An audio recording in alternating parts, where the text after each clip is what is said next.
વડોદરા શહેરમાં ટ્રાફિક સમસ્યા અને અકસ્માતનું જોખમ સતત વધી રહ્યું છે.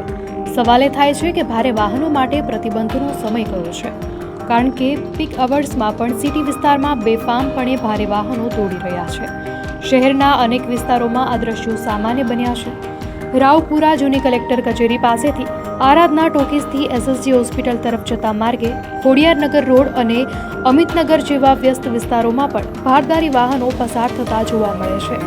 એટલું જ નહીં, રોંગ સાઈડ જતા વાહન ચાલકોની સંખ્યા પણ ચિંતાજનક રીતે વધી રહી છે. આવી બેદરકારીભરી ડ્રાઇવિંગને કારણે અકસ્માતોનું જોખમ અનેક ગણું વધી જાય છે.